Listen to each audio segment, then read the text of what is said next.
All right, group number 4 are the, quote, spiritual. They're the people who get up every morning at 5:30 a.m. and spend 30 minutes on their knees with an open Bible. And they are the people who can quote Scripture and say, you know what Paul said in Romans and so on. And they probably quote Derek Prince too. And they get a lot of revelations. And basically they know what's going to happen next. Well, all that is good, but it doesn't make us righteous.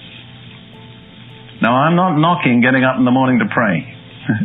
But I remember when I did it because I thought I ought to. What a flop it was.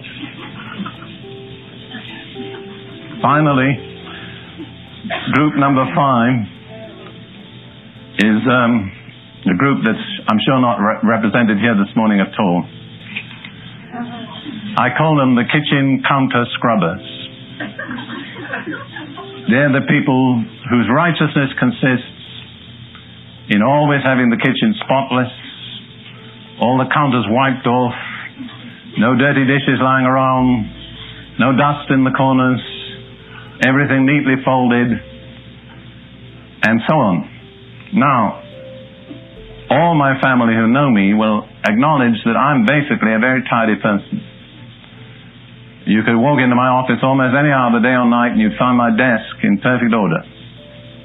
I don't say that to boast, but it's just to bring out the fact that I'm not boosting untidiness. But I do say that when you've done all that, it isn't your righteousness. And secondly, be careful you don't despise others who don't do it. Because that's the danger. People who trust in themselves and their little lists of rules almost always end up despising others who don't keep their rules. Now, I'm all on the side of the kitchen counter scrubber. But our righteousness does not consist in that, and if we get superior in our attitude towards others, we're in a very dangerous spiritual condition. A lot of people say pride goes before a fall. The Bible doesn't say that. It says pride goes before destruction. All right. Now, to close my message, I just want to deal with the alternative, how God's righteousness works. Now, this is hard to communicate because the natural mind of man doesn't readily accept it. We're all geared to self-righteousness by nature. That's the part of the essence of sin, is that it's made man desirous of being independent of God. And one of the primary ways that man seeks independence of God is through religion.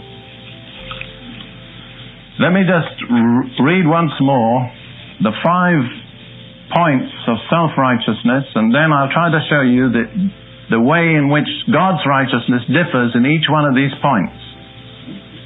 First of all, self-righteousness, as its name indicates, is self-centered.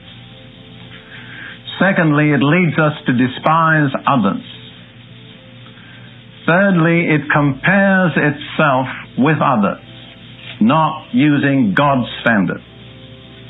Fourthly, it has its own little list of rules, which it goes by. And fifthly, as a result, it's static. There's no room for growth or progress, and self-righteous people usually resist change because it threatens them. Now, let's see how God's righteousness works. And this is nearly done by way of contrast, not as a complete study. First of all, God's righteousness is Christ-centered, not self-centered. And in order to enter into His righteousness, we have to take our eyes off ourselves and fasten them on Christ. Isaiah said prophetically, putting the words in the mouth of the Lord, "Look unto me, all the ends of the earth, and be ye saved." This is true particularly in healing. Many, many Christians do not receive healing because they never get their eyes off the symptoms. And we have to take our eyes off the symptoms and look to the Lord. This is true in the spiritual, it's true in the physical, it's true in every area. Christ is Alpha and Omega. He's the beginning, the ending, the first and the last. We are complete in Him. We need nothing more. In Him are hid all the treasures of wisdom and knowledge. The more we are Christ-centered, the better it will go with us.